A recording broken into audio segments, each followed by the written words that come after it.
Rabbi bil Mustafa balligh maqasidana waghfir lana ma madha ya wasi'al karami ya Rabbi.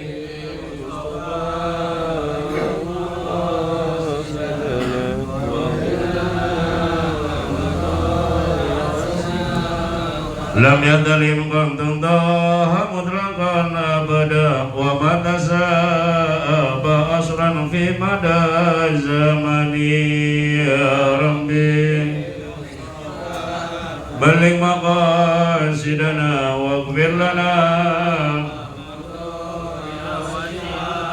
min hudawabu falam tahrab ma waqa'at dubabatun abadan fi jismihi al-hasani ya Rabbi bil Mustafa balligh maqasidana waghfir lana ma madha ya Rabbi bil Mustafa balligh maqasidana waghfir lana ma madha ya wasi'al karami.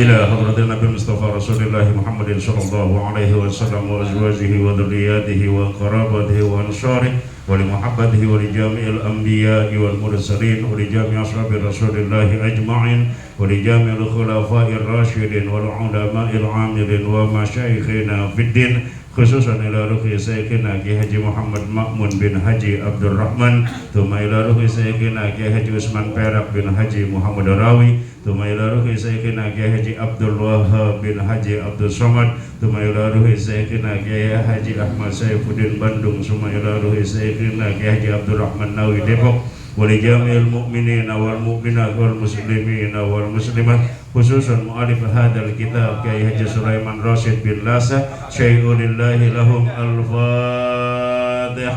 A'udzu billahi minasyaitonir rajim. Bismillahirrahmanirrahim. Alhamdulillahi rabbil alamin arrahmanir rahim maliki yaumiddin. Iyyaka na'budu wa iyyaka nasta'in. Ihdinas siratal mustaqim. Siratal ladzina an'amta 'alaihim ghairil maghdubi 'alaihim waladdallin.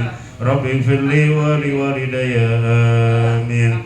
Assalamualaikum warahmatullahi wabarakatuh. Alhamdulillahirabbil alamin wa bihi nasta'in wa ala umurid dunya waddin wassalatu wassalamu ala asyrafil anbiya'i wal mursalin sayyidina Muhammadin wa ala alihi wa sahbihi ajma'in. Subhanaka la ilma lana illa ma 'allamtana innaka antal alimul hakim wa tub 'alaina innaka antat tawwabur rahim wa la haula wa la quwwata illa billahil aliyyil azim. Amma ba'du. Rabbi shrah li sadri wa yassir li amri wahlul 'uqdatam min lisani yafqahu qawli wa bisanadil muttasil ila syekhil mu'allif rahimahullahu ta'ala wa adama naf'a bihi wa ulumihi wa bikum fid dharaini amin. Qala radhiyallahu anhu. Bapak-bapak sekalian yang berbahagia, syukur alhamdulillah pada kesempatan Senin malam ini Allah masih berkenan kepada kita sekalian memberikan rahmat, hidayah, cucuran rahmat dan inayah, iman dan takwa. Mudah-mudahan kita senantiasa istiqomah untuk menjalankan syariat yang diajarkan oleh baginda Muhammad SAW, dan kita berharap mati dalam keadaan husnul khatimah. Amin ya rabbal alamin. Salawat dan salam kita haturkan, kita panjatkan kepada baginda Muhammad SAW, manusia yang paling sempurna akhlaknya, paling dekat dengan Allah Subhanahu wa taala. Oleh karena itu kita berharap mudah-mudahan beliau sudi memberikan syafaatnya di dunia ini dan syafaatul uzma di yaumil qiyamah kelak. Amin ya rabbal alamin. Kita lanjutkan kajian kita masih berkaitan dengan masalah pernikahan. 386 ya? Iya, tuh. Karena di 388. Enggak. Di mana? Enggak. Oh, yang ini hadis. Iya, masih ada kaitan itu.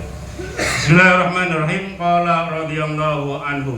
Enggan atau keberatan wali karena ada sesuatu hal kakeknya, bapaknya nggak bisa nikahin anaknya, cucunya. Kenapa? Ada sebab pertikaian, ketidakakraban atau lain-lainnya. Bisa aja ya, Bapak, engkong tolong nikahin saya, walikan saya. Kata bapaknya, kata engkongnya, enggak, gue nggak mau ngewaliin lu. Itu namanya ada sababiyah atau ada sebab yang menyebabkan si anak tidak mendapatkan restu dari bapaknya atau tidak mendapatkan restu dari kakeknya. Karena yang punya nasab yang paling utama keduanya itu tuh, bapaknya nomor 1 prioritas utama, kemudian kakeknya nomor 2. Setelah itu baru turun ke adiknya atau kakaknya, abangnya yang seibu dan sebapak. Setelah itu baru ke samping encingnya dari pihak bapak. Setelah itu nggak ada, baru 2 orang kakak atau adik yang sebapak, lain ibu dan emak. Lanjut. Apabila seorang perempuan telah meminta kepada walinya untuk dinikahkan dengan seorang laki-laki yang setingkat sepupu, Bapak, engkong, saya minta dinikahkan dan sudi kiranya menjadi wali saya. Ya, dengan catatan tentu orang yang dijadikan calon suaminya itu sepupu, setingkat, selevel, kemudian satu apa tuh? Satu apa ya? Sederajat. Kalau misalnya tamatan SMA, jangan nikah dengan tamatan SD. Apalagi suaminya tamatan SD, istrinya tamatan SMA, kebanting bisa. Yang sepupu, ya. Kalau untuk kekayaan juga sebenarnya yang bagus itu sepupu, ya. Kalau misalnya dia punya uang 5 juta, istrinya punya uang paling tidak 4 juta atau 3 juta. Itu juga namanya sepupu, satu tingkat, satu linting. Dan walinya berkeberatan dengan tidak ada alasan, maka hakim berhak menikahkannya setelah ternyata keduanya dinasehati sama hakim. Apa yang menyebabkan kakeknya, bapaknya tidak bisa menjadi wali untuk anak dan cucunya? Ya, kalau misal alasan dari bapaknya dan kakeknya bisa diterima logis dengan hakim, maka pernikahan itu beralih dari wali mudbir orang tuanya dan kakeknya, kemudian dirubah menjadi wali hakim. Ya. Kemarin kita sudah bisa membedakan mana si wali hakim itu dan mana wali yang menjadi wakil dari orang tua dan kakeknya. Lain ya statusnya. Kalau wali hakim ada walinya tapi walinya cacat atau ada sengketa atau ada masalah.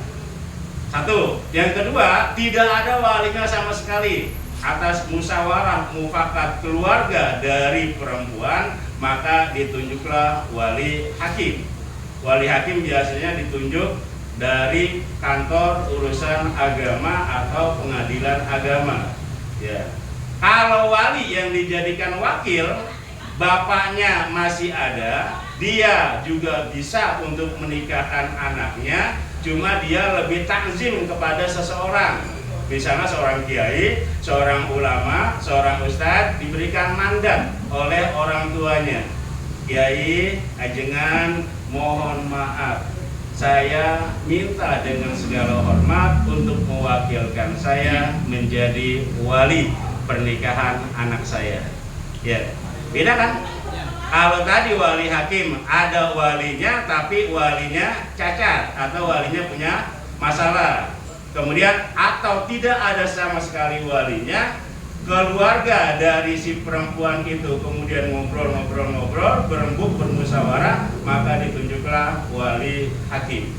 Tapi kalau wali yang diwakilkan, orang tuanya walinya masih sehat, normal, kakeknya juga masih normal, cuma dia takzim kepada seseorang atau mengambil berkahnya, maka diwakilkanlah dari wali kakek dan bapaknya itu. Ya, dengan catatan tentu si hakim harus menanyakan terlebih dahulu apa sih yang menyebabkan si wali ini tidak mau atau enggan untuk menikahkan putrinya atau perawannya atau anaknya yang perempuan. Maka hakim berhak menikahkannya setelah ternyata keduanya setingkat sepupu dan setelah memberi nasihat kepada wali agar mencabut keberatannya. Itu apabila wali tetap berkeberatan, maka hakim berhak menikahkan perempuan itu. Gunanya apa? Manfaatnya apa? Agar tidak terjadi perzinahan berkepanjangan. Kalau ada seorang wali, baik itu orang tua atau kakek, yang tidak menyetujui atau tidak mau menjadi wali dari anaknya, kemudian dibiarkannya saja, maka anaknya bisa lebih nekat, bisa dia lari kawin lari. Ketimbang hal itu terjadi perzinahan yang berkepanjangan, maka hakim harus bertindak cepat agar perzinahan keduanya tidak terjadi. Maka diambillah langkah-langkah seperti itu. Kalau kemarin Gus Baha sepakat, ulama bilang kalau saja tidak ada wali atau walinya yang semuanya itu disebutkan ada, tapi semuanya berkeberatan, maka anaknya harus segera diselamatkan dengan cara mengambil hakim untuk bertindak sebagai wali agar anak yang mau dinikahkan ini menjadi sah, menjadi keluarga dalam hubungan suami istri. Itu ya. Mau dibiarkan gimana? Kalau dibiarkan berarti kita membiarkan perzinahan berjalan terus menerus. Dia pacaran, dia bergaul suami istri, sedangkan ikatan akad nikahnya tidak terjadi. Itu. Sama dengan orang mau masuk Islam. Ya, orang mau masuk Islam kita nyari-nyari kiai dulu. Kelamaan atau kita tunda. Jangan hari ini ya, hari ini kayaknya saya sibuk banget nih, nggak punya waktu. Apabila dia meninggal dunia ke orang yang mau masuk Islam, maka tanggung jawab dosanya kita. Maka cepat-cepat. Cuma mengucapkan syahadat berapa susahnya sih? Ayo ibu, ayo bapak, ikutin saya baca 2 kalimat syahadat. Asyhadu an la ilaha illallah wa asyhadu anna Muhammadar Rasulullah. Lengkap dengan artinya. Setelah itu jadilah orang yang di luar agama kita menjadi saudara muslim. Jangan ditunda. Siapa saya? Siapa yang harus sebenarnya menjadi menjadi panutan atau orang yang membimbing orang lain untuk menjadi Islam? Maka saudaranya yang muslim itulah yang berhak untuk mengislamkannya. Gitu ya. Nggak perlu menunggu ustaz, nggak perlu menunggu kiai. Ya, karena apa? Karena dikhawatirkan orang yang akan masuk Islam itu keburu mati. Kalau dia mati sebelum memeluk agama Islam, sedangkan kita mengulur-ngulur waktu, maka dosanya tanggung jawab sendiri di hadapan Allah. Kan kalau orang lain, orang Kristen, Buddha, Yahudi dan lain-lainnya, jika dia masuk Islam, maka pahalanya akan tetap ada. Misalnya orang Kristen pernah berbuat baik, maka pahalanya dianggap tuh setelah dia masuk Islam. Tapi anehnya, hebatnya, segala perbuatan maksiat dan dosanya ketika dia belum Islam itu dihapuskan semuanya, dinolkan. Itulah kemaharahmannya Allah, kasih sayangnya Allah, cinta kasihnya kepada hambanya. Ya, kalau kita yang murtad nih lebih parah lagi. Kalau kita masuk ke dalam agama lain, kita menyatakan diri keluar dari agama Islam, maka segala perbuatan amal ibadah kita semuanya habis seluruh, bahkan ditambah dosa-dosanya. Kalau dia lain, justru amal kebaikannya tetap ada, diberikan pahala, kemudian dosa-dosanya dihapuskan. Lebih baik mana tuh? Yang masuk Islam atau yang masuk ke agama lain? Yang masuk Islam dari kecil sampai mati, yang bagus. Ya, ini kan alternatif. Bagaimana? Apakah lebih baik orang Kristen yang masuk ke dalam agama Islam atau orang Islam yang keluar dari agama Islam itu sendiri? Ya, alhamdulillah min dzalik. Cuma hati-hati, yang namanya murtad itu kadang-kadang kita murtad ucapan. Akidahnya belum keluar tapi syariatnya sudah keluar. Contohnya, sedang minum atau berzina mengucapkan doa Bismillahirrahmanirrahim. Ini padahal whisky atau sesuatu yang memabukkan, tapi dia ucapkan doa. Mau nyium ceweknya, pacarnya, menggunakan bacaan Bismillahirrahmanirrahim. Itu namanya melecehkan agama. Ya, menurut akidah memang belum keluar, tapi menurut syariat dia sebenarnya sudah murtad. Apalagi menuduh orang baik-baik yang seagama berbuat yang tidak terbukti, fitnah, itu pun murtad. Murtad apa? Murtad ucapan, belum sampai murtad syariat. Akidahnya masih tetap ada, tapi ucapannya sesungguhnya telah murtad. Apalagi merasa makan mengenyangkan dirinya, minum menghilangkan dahaga. Dia sebutkan air ini yang membuat hilang dahaga saya, makanan ini yang membuat lapar saya hilang. Maka itu pun murtad, tanpa menyangkut pautkan dengan Allah. Yang bagus bagaimana? Alhamdulillah Allah memberikan rasa haus saya hilang ketika saya minum air ini. Alhamdulillah saya sekarang udah nggak lapar karena berkat dari makan itu Allah memberikan kekenyangan pada jiwa saya. Itu ya.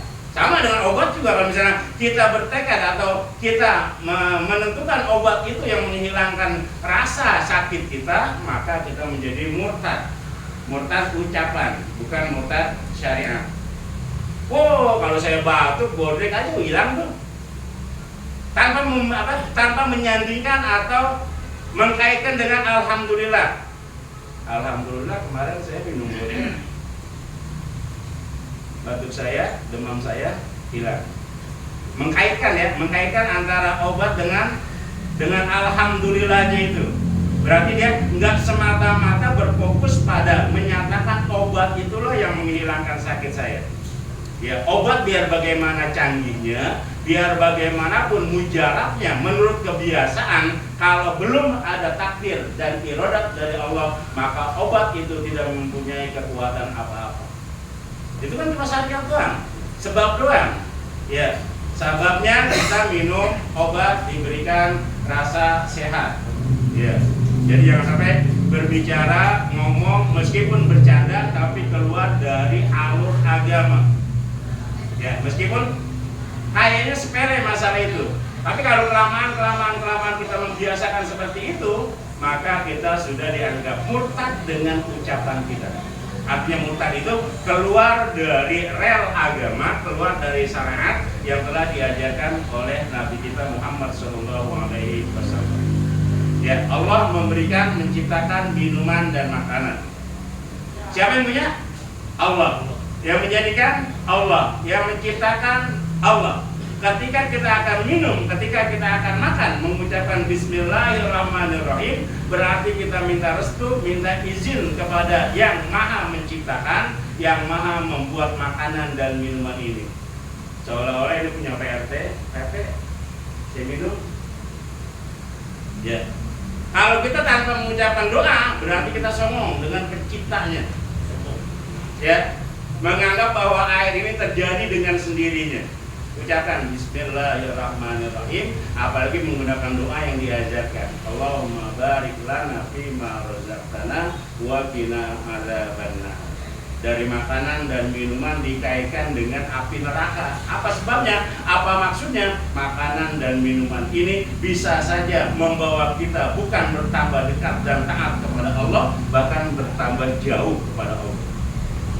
Makanan yang bagaimana? Minuman yang bagaimana? Yang bisa menjauhkan kita dari Allah itu ya makanan yang maksiat. Makanan yang tanpa permisi dengan Allah, makanan yang hasil mencuri atau dia peroleh dengan menggunakan uang hasil yang tidak halal. Maka dari sebab makanan dan minuman itu akhirnya menjadi darah, menjadi daging, kemudian menjalar ke seluruh tubuh kita, maka pendengaran kita akan menikmati yang maksiat, penglihatan kita akan menikmati yang maksiat, tangan kita akan memegang sesuatu yang maksiat, hati kita akan melangkah ke arah yang maksiat. Sebabnya apa? Makanan dan minuman yang masuk ke dalam tubuh kita. Jadi jangan dikira bahwa makanan dan minuman yang kita konsumsi itu udah masuk keluar lagi nggak sampai situ.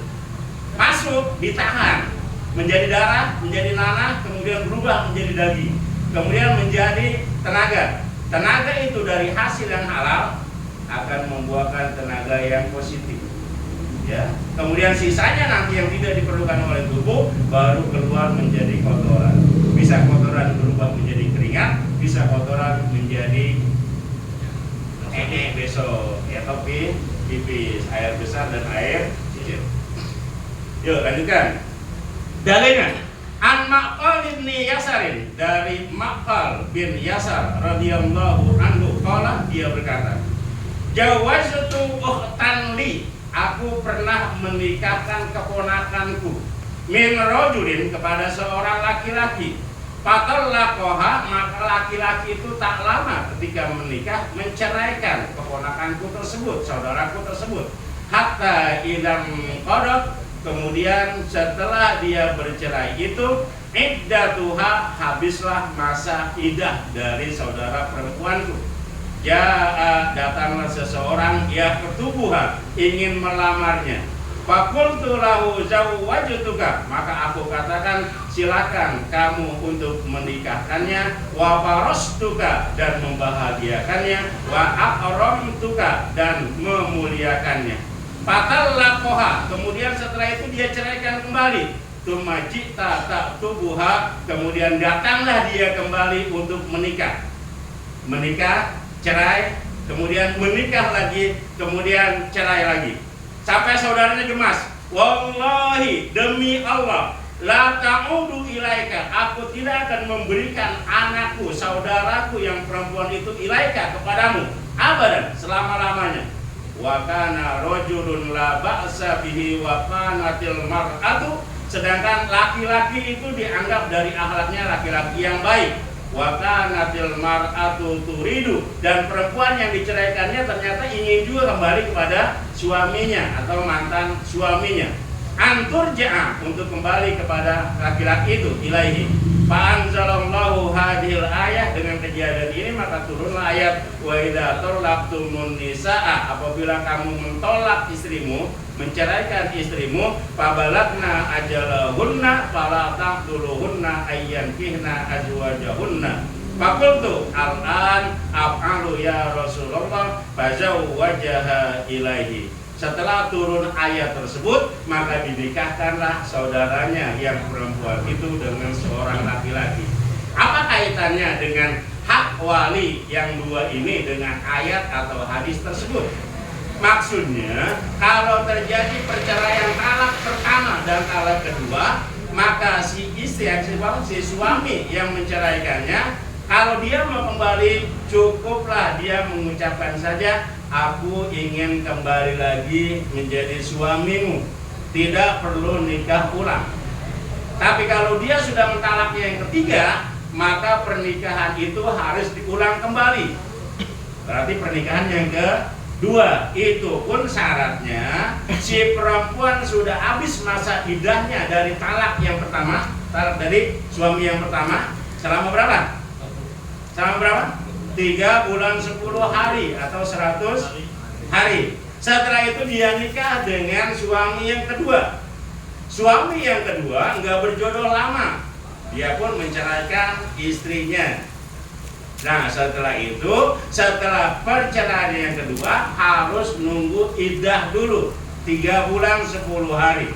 Berarti kalau suami pertamanya mau kembali, boleh kembali dengan catatan nikahnya harus ulang, karena nikahnya sudah batal. Batal yang mana? Karena ada talak 3. Ya, talak 3 itu diucapkan apa 3 kali? Enggak, diucapkan 1 kali. Kalau dia bilang langsung talak 3, maka itu terjadi proses talak 3. Kata Edi kepada istrinya, udah, sekarang saya talak 3. Meskipun ngomongnya baru sekali, karena diucapkan talak 3, maka jatuhlah talak 3 kepada istrinya. Maka Edi nggak boleh kembali lagi kepada istrinya kecuali syarat-syarat yang 2 tadi. Masa iddahnya sudah habis, kemudian dia nikah dengan orang lain, laki-laki lain, kemudian masa iddahnya sudah habis, barulah suami yang pertama boleh kembali kepada istrinya atau mantan istrinya. Ribet-ribet amat sih ya. Cari aja yang baru. Jadi maharnya mahar benar. Kemudian ada akad nikah yang kedua. Ketimbang sulit-sulit, second yang kemarin kita udah rasain, cari aja yang baru. Tapi kan kasus ini terjadi, laki-laki itu adalah termasuk laki-laki yang baik, dan calon mantan istrinya itu adalah ingin sekali kembali lagi kepada suami yang pertama. Iya, ininya laki-laki yang baik ya. Dia laki-laki yang baik. Sebenarnya laki-laki yang baik, mungkin terjadinya perceraian itu dengan tidak sengaja. Bisa aja lantaran dia emosi atau dihasut sama orang lain, ada fitnah, kemudian dia nggak tahu bahwa istrinya yang sebenarnya nggak melakukan seperti itu, tapi karena ada hasutan, akhirnya dia ceraikanlah istrinya itu, gitu ya. Makanya kalau cerai-ceraian itu jangan dibuat bercanda, Lagi bercanda sama istrinya, udah pulang aja lu, bareng orang tua lu, jatuh tangan satu, gitu ya. Kalau anak 3, dia harus nikah, orang lain ditidurin enggak? Kalau sudah terjadi duhul, udah jadi pergaulan suami istri, itu yang dimaksud. Kalau dia cuma sekedar nikah saja, ijab dan kabulnya sudah terjadi, tapi dia tidak melakukan hubungan suami istri, sama saja halnya dia melakukan suami istri, karena sudah terjadinya akdun nikah. Intinya udah nikah.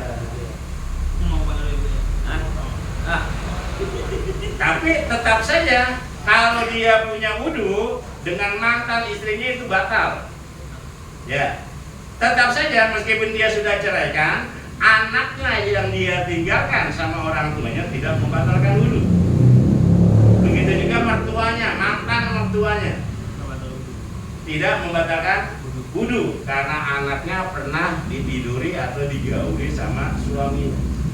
Jadi jangan mantan ya, kemudian kita cerai anaknya, ibunya masih muda, kembali kepada ibunya. Tidak boleh, haram. Karena itu adalah ibu kita. Ibu itu kan ada 3 juga ya, ibu kandung, ibu mertua kita, kemudian ibu guru. Diri yang memberikan ilmu. Ibu tiri. Kalau ibu guru sebutannya cuma ibu guru saja ya. Artinya hak dan kewajibannya sama, tapi untuk hukum itu berbeda. Dia kan lain. Ustaz, ibu tiri. Aku. Kan ibu sama. Ibu tiri kalau dia udah diduhul sama bapak kita, maka kedudukannya juga sama dengan ibu kandung. Sama dengan saudara-saudara bawaannya tuh. Iya. Ya, dia bawa anak ketika dinikahi sama bapak kita, janda, seket, cuma udah punya hasil. Gitu. Sama aja. Hubungan tetap batal kali tadi. Hubungan tetap batal kali. Enggak. Kalau dia ibunya sudah diduhul sama orang tuanya, sama bapaknya, maka statusnya menjadi anak kandung. Kalau sebutan ibu tiri dan anak tiri itu cuma adat istiadat aja.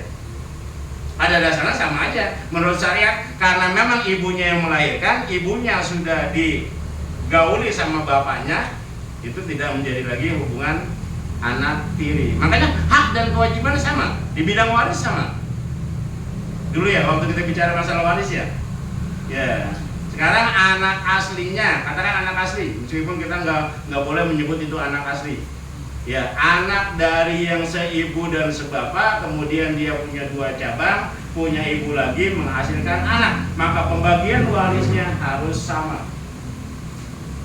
Itu namanya anak kandung. Sebenarnya sih anak kandung, cuma hasil proses kejadiannya bukan dari bapak yang kedua, makanya disebut anak tiri oleh adat. Ya, makanya dari status anak tiri itu artinya kekasih sayangan orang tua bapaknya akan lebih kurang ditimbang dengan anak kandung. Dari kejadian-kejadian itulah makanya kita tidak boleh menyebutkan bahwa itu anak tiri, anak saya. Ya kenapa? Kasih sayangnya sama dengan anaknya yang istri pertama. Itu ya. Kalau misalnya ibu tiri bawa anak perempuan, Ibu tiri punya anak kan perempuan. menikah lagi sama suaminya, lah itu kalau bersentuh nama anak tiri ini batal? Enggak batal. Iya. Dengan catatan ibunya sudah digaulin. Iya, udah digaulin. Iya, pokoknya udah diadakan hubungan suami istri, maka anak tirinya tidak membatalkan wudu. Kalau tidak membatalkan wudu, berarti bapaknya nggak boleh nikah sama anaknya. Kalau misalnya ibunya meninggal atau dia cerai ibunya kemudian berpindah kepada anaknya. Gitu ya. Kan ada 12 jalur yang seorang laki-laki itu tidak boleh menikahkan. Yang pertama ibu kandungnya, yang kedua ibu mertuanya, yang ketiga anaknya yang perempuan, Yang keempat, encang dan encingnya yang perempuan. Kemudian anak encang dan encingnya. Meskipun sebagian ulama mengatakan boleh, cuma nanti ada apa ya? Ada efek sampingnya, anak itu menjadi idiot, cacat. Kalau dia nggak cacat mental, cacat dari fisiknya. Itu ya, makanya harus dihindari. Kemudian dari orang-orang yang pernah sesusuan dengan ibu kita.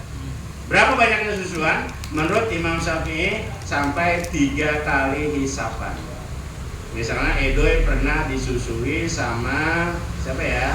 Sama istrinya Mas Tris. Misalnya waktu kecil gitu ya. Kemudian Mas Tris juga punya anak perempuan. Itu kan satu susul. Maka Edoy tidak boleh menikah dengan anak Mas Tris. Maka dianggap saudara sepersusuan. Ya. Kalau kita sekarang nyusu sama sapi berarti saudara sapi semua. Nggak boleh kawin sapi. Kita tidak boleh menikah dengan anak kita atau dalam hal batal wudhu. Dalam hal batal wudhu batal wudhunya, Bang. Ya, tapi nikahnya nggak boleh. Ya. Karena ada yang membatalkan wudhu tapi tidak boleh nikah. Ya. Kan ada juga tapi boleh nikah. Kan ada yang membatalkan wudhu kemudian kita boleh nikah. Sekarang ada yang membatalkan wudhu kita boleh nikah. Itu ya. Berarti itu boleh jadi wali dong berarti kan ya? Iya, walinya nanti urutan. Urutannya masih ada nggak? Misalnya udah pisah jauh itu laki yang pertamanya gitu. Iya, sekarang urutannya kan harus apa ya? Harus dimulai dari 0, dari 1 harus teratur, harus urut gitu ya. Nggak boleh melangkah. Bapak, engkong, anak laki-laki, adiknya atau perempuannya yang seibu, sebapak, kemudian ke samping, encangnya yang laki-laki dari pihak bapak. Kemudian kalau nggak ada saudaranya yang lain ibu, berarti bapaknya punya bini 2, baik itu kakaknya atau adiknya yang laki-laki. Setelah semuanya enggak ada, barulah ada wali hakim.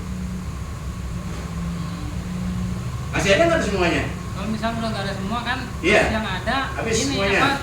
apa bapak tiri itu maksudnya gitu. Nah, Bisa kalau gitu. sudah tidak ada semuanya urutannya yang tadi itu yang kita udah sebutin, barulah boleh bapak tirinya menjadi wali.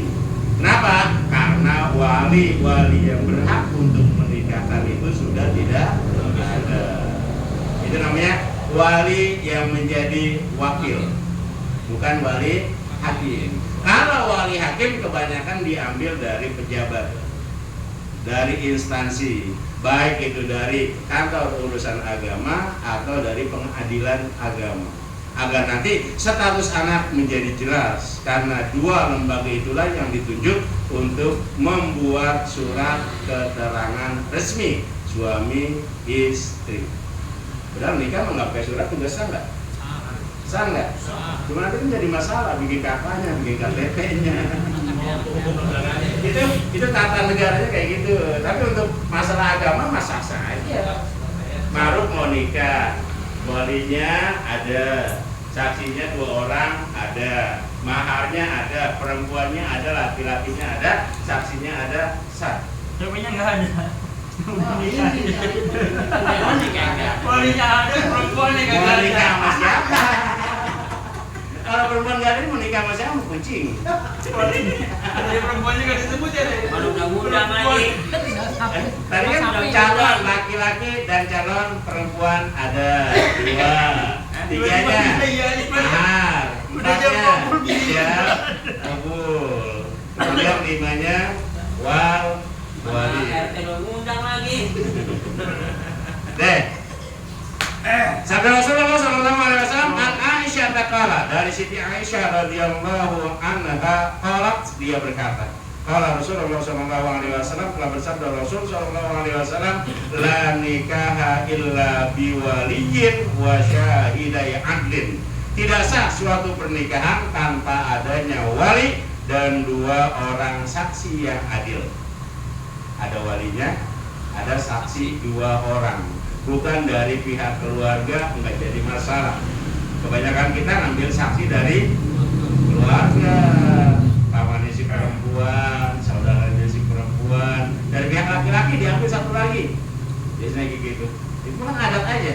Boleh dari pihak manapun saja untuk menjadi saksi. Yang penting catatannya adil.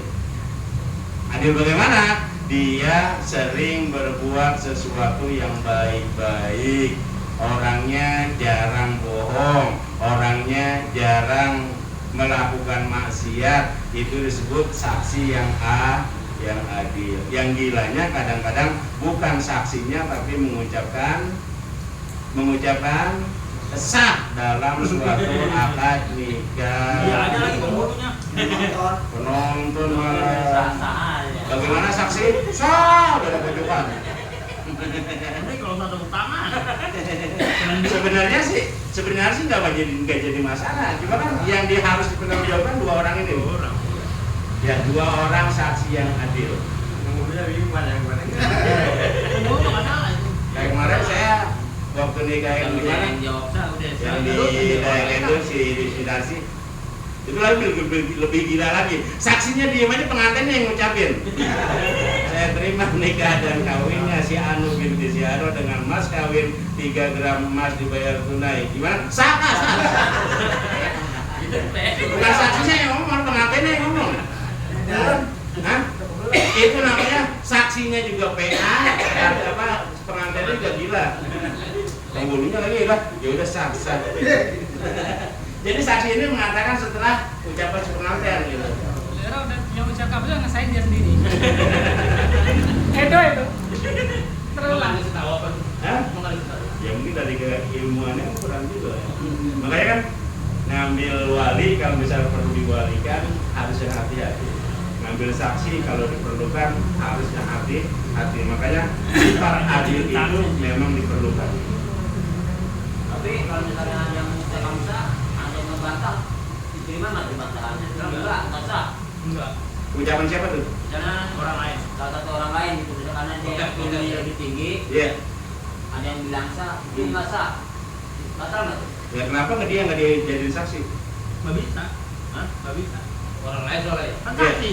Dari yang nomor Yang 2. yang bukan saksi, yang bukan saksi yang Iya, sebenarnya kenapa dia itu Kenapa nggak nggak dijadikan dia? saksi gitu? Kan itu kan Dia nggak punya hak kayak. salah untuk menunjuk saksi. Yang penting mah nih 2 orang ini nih yang penting mah. Ya, ada saksi yang dua-duanya itu adil, itu loh yang jadi patokan. Masalah nanti orang lain mau protes tergantung dari yang 2. Gimana? Saksi. Iya, kalau dia ucap manggut ya udah manggut. Kalau dia bilang sah, ya udah yang nggak usah dengerin. Hanya ada apa bahasa Arab. Ya. Kalau kita jelas. Makanya kan sekali lagi harus ada kehati-hatian terutama dari pihak perempuan.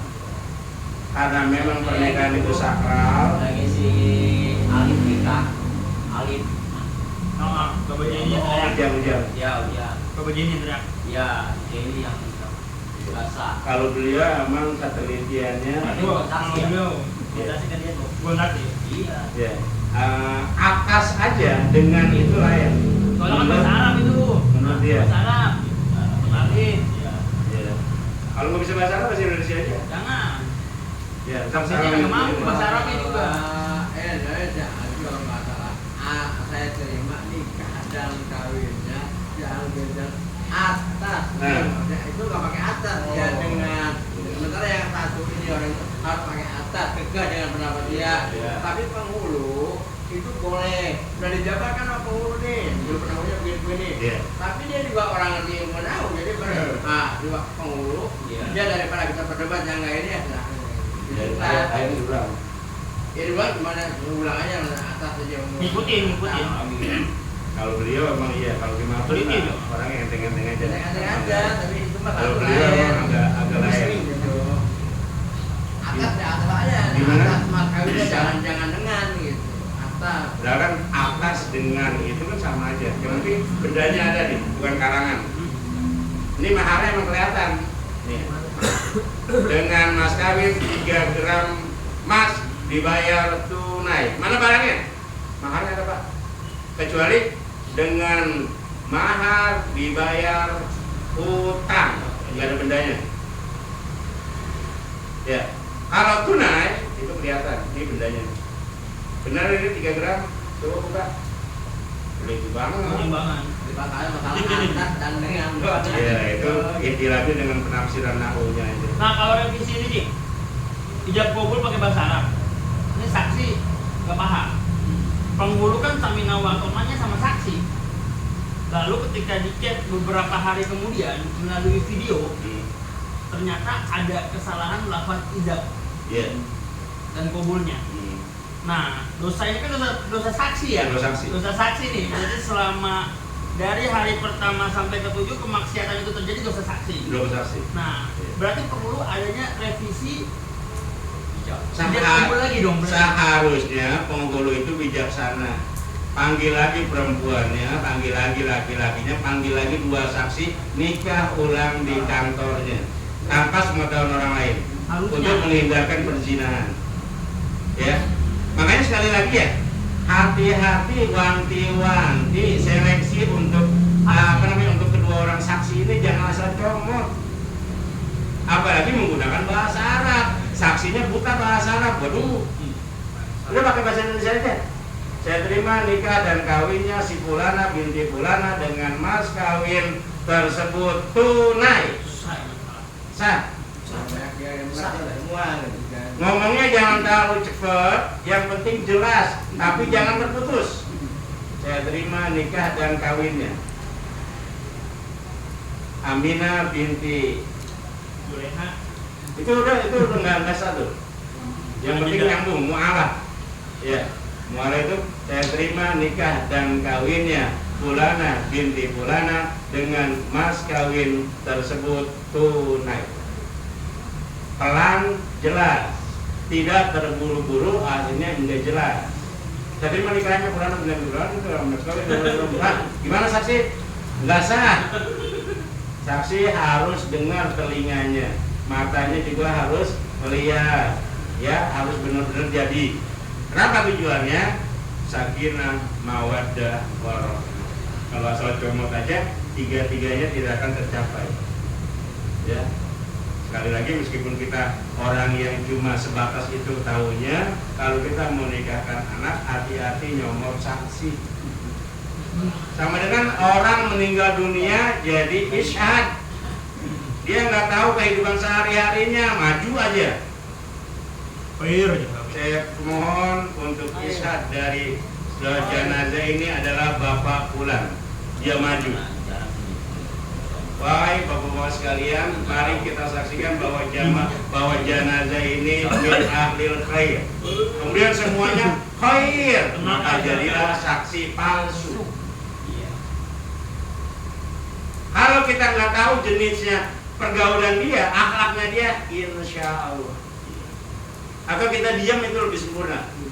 Bagaimana saksi? Bagaimana jenazah ini kita saksikan min ahlil khair? Kita yang jawab bingung ini di depan. Ya resiko. Tidak begini Kayak begini. gitu. Nggak tahu.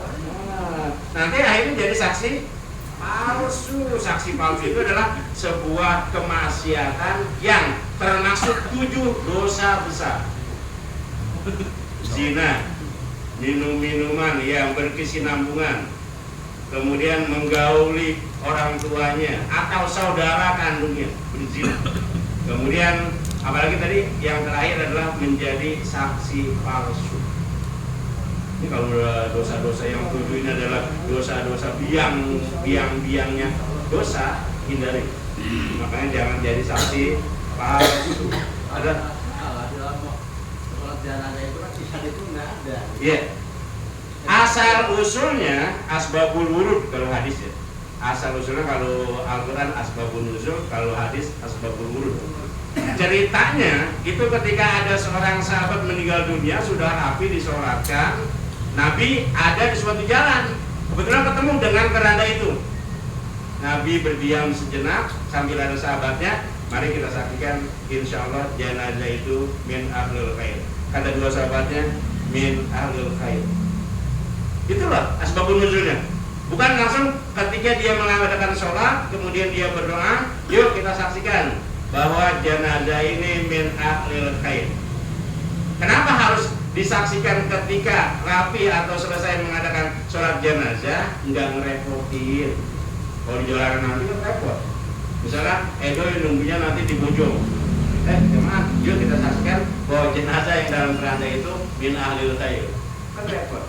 Udah satu paket aja. Begitu dia sholat, selesai, doa sholat, selesai, kemudian baru dia menjadi isyhad. Orang yang menyaksikan. Orang yang menyaksikan itu emang benar-benar tahu kehidupan si jenazah ini.